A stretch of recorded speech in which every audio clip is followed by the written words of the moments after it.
بسم اللہ الرحمن الرحیم۔ الحمد للہ وکفا والصلاۃ والسلام علی عبادہ الذین اصطفیٰ۔ عزیزان محترم، بخاری اور مسلم کی متفق علیہ حدیث آپ کے سامنے پیش خدمت ہے۔ حضرت علی رضی اللہ تعالیٰ عنہ سے روایت ہے کہ رسول اللہ صلی اللہ علیہ وسلم نے فرمایا، تم میں سے ہر شخص کی جنت اور دوزخ لکھی جا چکی ہے۔ لوگوں نے اس پر کہا، اے اللہ کے رسول، پھر ہم اپنے لکھے ہوئے کا کیوں نہ سہارا لیں اور عمل چھوڑ دیں؟ آپ صلی اللہ علیہ وسلم نے فرمایا، نہیں، عمل کرو، کیونکہ ہر شخص کو اسی چیز کی توفیق ملتی ہے جس کے لیے وہ پیدا کیا گیا ہے۔ جو خوش نصیب ہو اسے جنتی کاموں کی توفیق ملتی ہے، اور جو بد نصیب جہنمی ہو اسے جہنمی کاموں کی توفیق ملتی ہے۔ اس کے بعد حضور پاک صلی اللہ علیہ وسلم نے سورہ واللیل کی متذکرہ بالا 2 آیتیں پڑھی۔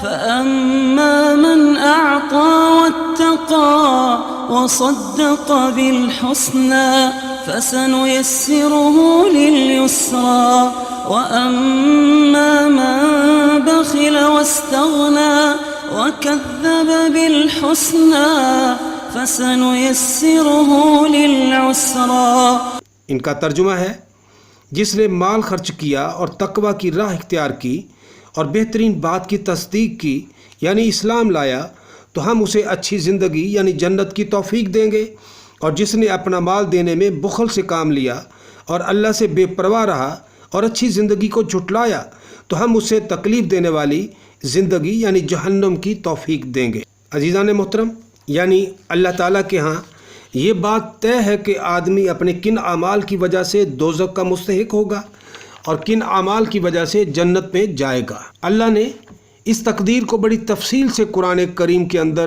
بیان کیا ہے، اور حضور نبی کریم صلی اللہ علیہ وسلم نے بھی احادیث میں وضاحت سے پیش کیا ہے۔ اب یہ آدمی کا کام ہے کہ وہ جہنم کی راہ چلنا پسند کرتا ہے یا جنت کی راہ پر۔ دونوں میں سے ایک کو اختیار کرنا یہ اس کی ذمہ داری ہے۔ اس کی ذمہ داری اس لیے ہے کہ اللہ نے اسے ارادے کی آزادی بخشی ہے اور راستے کے انتخاب میں آزاد چھوڑا ہے۔ یہی آزادی اسے سزا دلوائے گی اور اسی کی بدولت وہ جنت میں جائے گا۔ لیکن بہت سے کند ذہن آدمی اپنی ذمہ داری اللہ کے سر ڈال کر خود اپنے آپ کو مجبور سمجھ لیتے ہیں۔ حی علی الصلاۃ کی پکار سب کے لیے برابر لگتی ہے، مگر نماز کے لیے مسجد کی جانب قدم وہی بڑھاتا ہے جس کو اللہ توفیق دیتا ہے، اور وہ اپنی آزاد مرضی سے اس کام کو اختیار کرتا ہے۔